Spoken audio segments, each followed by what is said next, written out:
একজন সাহাবীকে আল্লাহর নবীকে বললেন, ইয়া রাসূলুল্লাহ, নবী গো,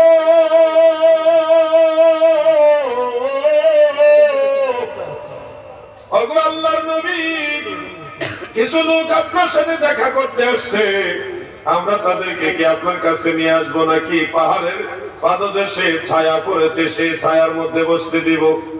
আল্লাহর নবী বললেন, ওই ছায়ার মধ্যে বসতে দিও না, আরো কাছে নিয়ে আসো। সাহাবীরা বললেন, ইয়া রাসূলুল্লাহ, মসজিদ নববীর পাশে কিছু খেজুর গাছ আছে, ওই খেজুর বাগানে ছায়া আছে, ওখানে বসতে দিব নাকি? নবীজি বললেন, না, ওখানে বসতে দিও না। ইয়া রাসূলুল্লাহ, আপনি বলেন কোথায় নিয়ে আসবো? আল্লাহর রাসূল বললেন, তাদেরকে আমি রাসূলুল্লাহর কাছে মসজিদে নববীর ভিতরে নিয়ে আসো। আমার নবীজি কোনো হিংসা নিয়ে আসে নাই। আল্লাহর নবী সবচেয়ে উত্তম মানবতার শিক্ষা আমাদের দিয়ে গেছেন। পৃথিবীর সমস্ত মানুষের আমাদের কাছে নিরাপদ, কারণ আমাদের ধর্মের নাম ইসলাম। ইসলাম মানে হলো শান্তি। দাদু ভাই আমার, সেই শান্তির প্রধান বার্তাবাহক তিনি হলেন মুহাম্মদুর রাসূলুল্লাহ সাল্লাল্লাহু আলাইহি ওয়াসাল্লাম।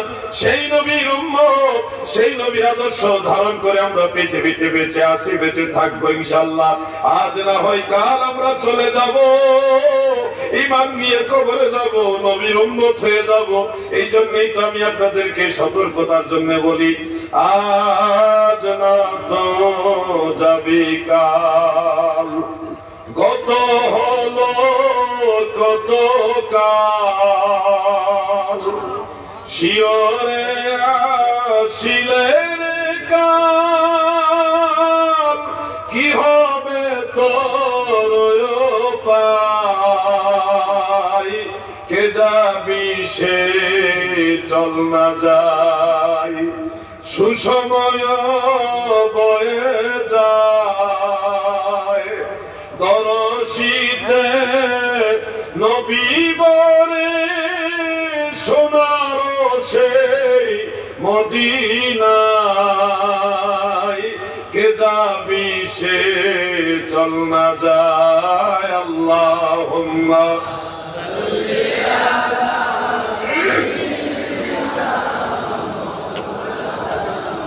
মুহাম্মদ ওয়া আলা আলি।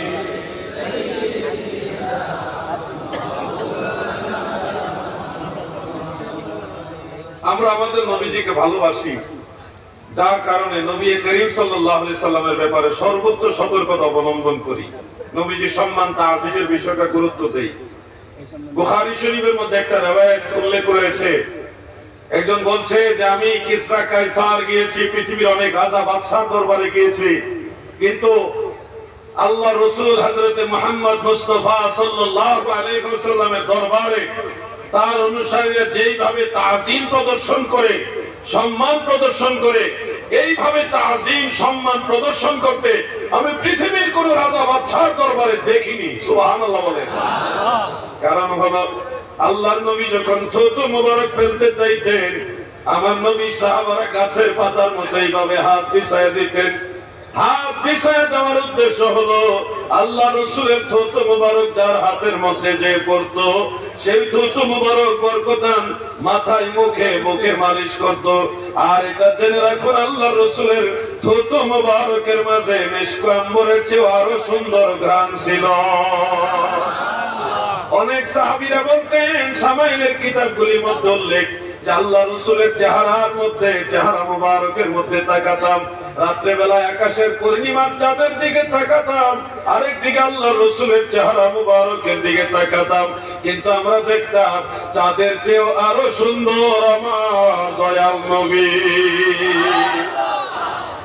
আকাশের চাঁদের দিকে তাকাইলে তাকাইতে তাকাইতে এক সময় দৃষ্টির মধ্যে ক্লান্তি আসে, কিন্তু আল্লাহ রাসূলের চেহারা মুবারকের দিকে তাকাইলে তাকায় থাকতে মনে চায়, পেটের ক্ষুধা যন্ত্রণার কথা মনে থাকে না। আমার দয়াল নবীজি এত সুন্দর মানুষ ছিল। হযরত ইউসুফ আলাইহিস সালামকে আল্লাহ তাআলা যত সৌন্দর্য দিয়েছেন, আম্মা জান আয়েশা সিদ্দিকা রাদিয়াল্লাহু তাআলা আনহা বলেন, ইউসুফ নবীকে দেখে মিশরের রমণীরা সৌন্দর্যে মুগ্ধ হয়ে সৌন্দর্যের দিকে তাকাইয়া লেবুকে কাটতে গিয়ে আঙ্গুল কেটে ফেলেছে। তারা যদি আমার দয়াল নবীর সৌন্দর্য দেখত, কলিজা কেটে ফেলতো, টের পাইতো না। আল্লাহর হাবিব এত সুন্দর নবী, যার চেহারা মুবারকের দিকে তাকাইয়া কাফের মুশরিকরাও নিস্তব্ধ হয়ে তাকায় থাকতেন আর বলতেন, এই লোকটা কে গো, তিনি এত সুন্দর কেন গো? এই জন্য আপনাদের বলবো, আল্লাহর রাসূলের ঠোঁট মুবারক, জিহ্বা মুবারক, নাক মুবারক, চোখ মুবারক, হাত মুবারক, এগুলি দেখতে যদিও আমাদের মতো, কিন্তু আল্লাহর হাবিবের সব কিছু, আল্লাহর হাবিবের জিসম মুবারকের সব কিছু হলো মুজিজা। নবীজির আঙ্গুল মুবারক দ্বারা ইশারা করলে আসমানের চন্দ্র টুকরা হয়ে যায়। আমার নবীজির আঙ্গুল মুবারক আবু জাহাল নবীজির কাছে এসে বললেন, হে ভাতিজা, প্রতিবেশী হিসেবে ভাইস্তা, বললেন আমার হাতের ভিতরে কি আছে বলতে পারবে? নবীজি বললেন, আমি আপনার হাতের ভিতরে কি আছে যদি বলে দেই তাহলে কি হবে? আবু জাহাল বলল যে, তাহলে আমি তোমার নবুয়ত স্বীকৃতি দিব, তোমাকে নবী হিসেবে মানব। নারে তাকবীর, নারে রিসালাত, আহলে সুন্নাত ওয়াল জামাত জিন্দাবাদ, পেশে হুজুরের আগমন, নারে তাকবীর, নারে রিসালাত। একটা চেয়ার দেন।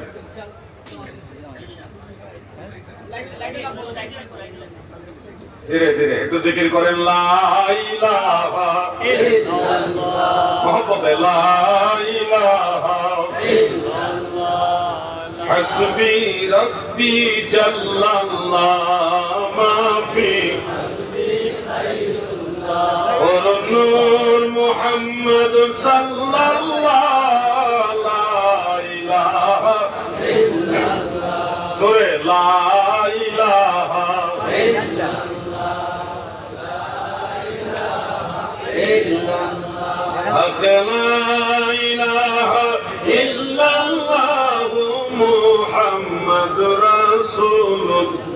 সাল্লাল্লাহু আলাইহি ওয়াসাল্লাম। আবু জাহলের হাতের ভিতরে কিছু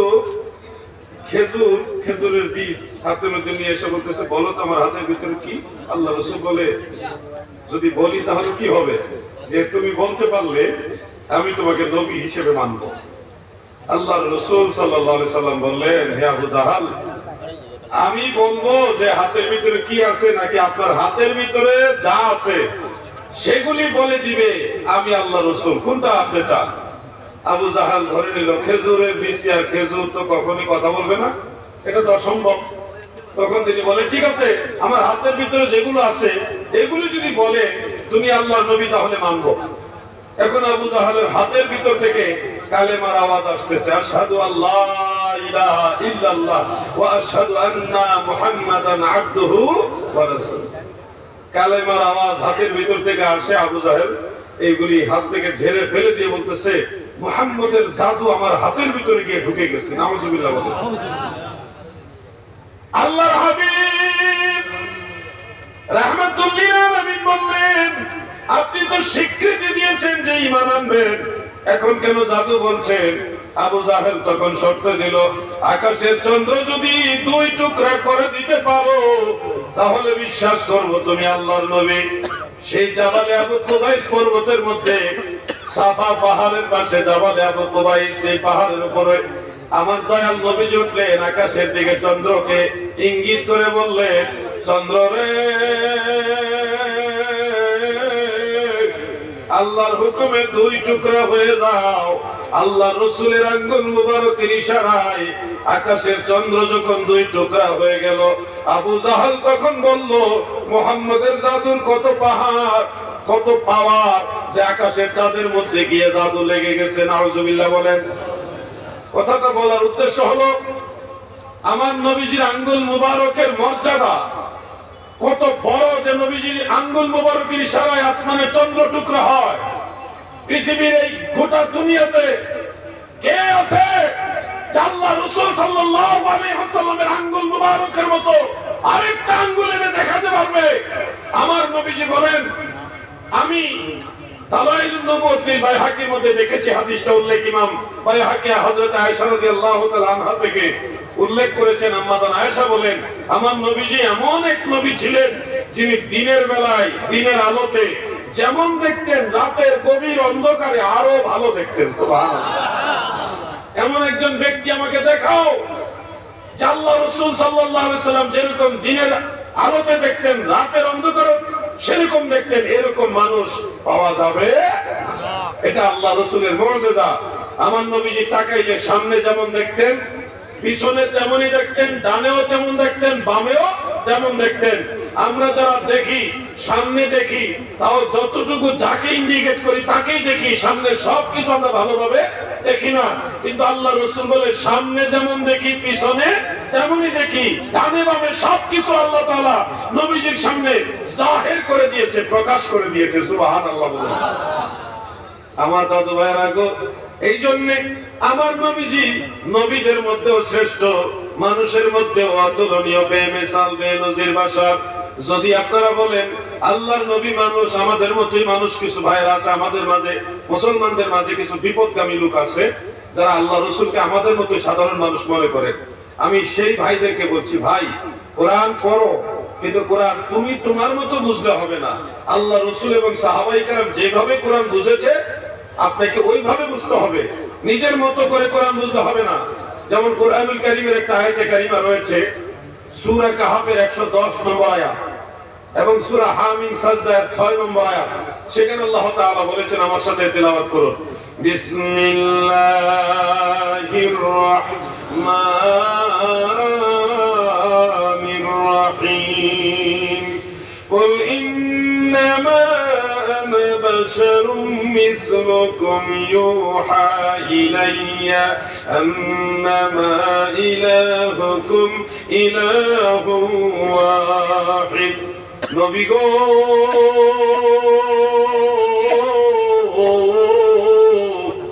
আপনি বলুন আমি তোমাদের মতোই মানুষ, আমার কাছে ওহী প্রত্যাদেশ হয়, তোমাদের প্রভু একক আল্লাহ তাআলা। এই আয়াতের উপরে নির্ভর করে কিছু ভাইয়ের আছে যারা বিপদগামী এবং জ্ঞান পাপী, তারা মনে করেন কোরআনের মধ্যে আছে নবীজি আমাদের মতোই মানুষ। সেই ভাইদেরকে বলবো, কলিজার ভাই আমার, আল্লাহর রাসূলের ব্যাপারে কথা বলতে গিয়ে হাজারবার চিন্তা করে কথা বললো, কারণ নবীর সাথে যদি বেয়াদবি হয় তোমার দুনিয়া আখিরাত বরবাদ হয়ে যাবে। আমার ভাইরা গো, এখানে আল্লাহ তাআলা নবীজিকে মিন করে আদেশ দিয়েছেন, কুল আমরে হাজির মারুফ ওয়াহিদে মুযাক্কারের সিগা। নবী গো, শুধু আপনি বলুন আমি তোমাদের মতো মানুষ, ইন্নামা আনা বাশারুম মিসলুকুম, নিশ্চয়ই আমি তোমাদের মতো মানুষ। ইন্নামা দ্বারা ফসল করা হয়েছে খাস ভাবে। নবীজি যেন বলেন যে আমি তোমাদের মতো মানুষ। আমার বাম পাশে যিনি হুজুর বসা আছে, হুজুর যদি আজকে বলেন মুনাজাতে অথবা আলোচনাতে যদি বলেন এই দুনিয়ায় আমার মতো গুনাহগার আর কেউ নাই গো, এইভাবে যদি হুজুর বলে, বলতেই পারে যে আসমানের নিচে জমিনের উপর আমার মতো গুনাহগার আর কেউ নাই, হুজুর এটা বলবে, এটা বিনয়। কিন্তু এই কথাকে মিন করে আপনারা যদি সবাই বলেন পৃথিবীতে সবচেয়ে বড় গুনাহগার সবচেয়ে বড় খারাপ মানুষ হলো বিশ্ব হুজুর, তাহলে কি হবে? এটা হুজুর বললে হুজুরের জবানে মানা, এটা বিনয়, এটা তাওয়াদু, নম্রতা।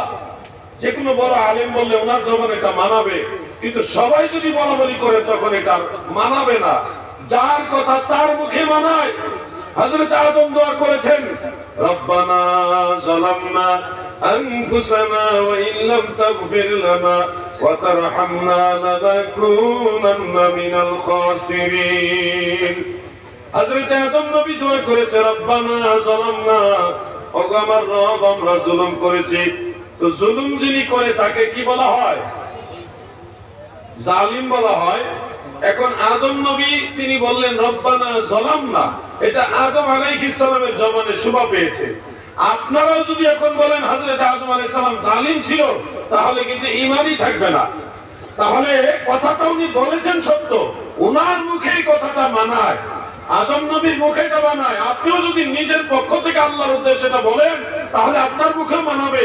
কিন্তু আপনি যদি আদম নবীকে জালিম বলেন তাহলে আপনার ঈমানও যাবে, আমলও বরবাদ হয়ে যাবে। এটা হযরত আদম আলাইহিস সালামের জবানে শোভা পেয়েছে। ইউনূস নবী মাছের পেটে একটা দোয়া করেছিলেন, নিশ্চয়ই আপনারা এটা পড়েন, লা ইলাহা ইল্লা আনতা সুবহানাকা ইন্নী কুনতু মিনাজ জালিমিন। শেষের যে কথাটা, মিনাজ জালিমিন, আল্লাহ নিশ্চয় আমি জালিমদের অন্তর্ভুক্ত হয়ে গেছে। ইউনূস নবী নিজেকেই ওই জালিমদের অন্তর্ভুক্ত হয়ে গেছেন মর্মে দোয়া করলেন।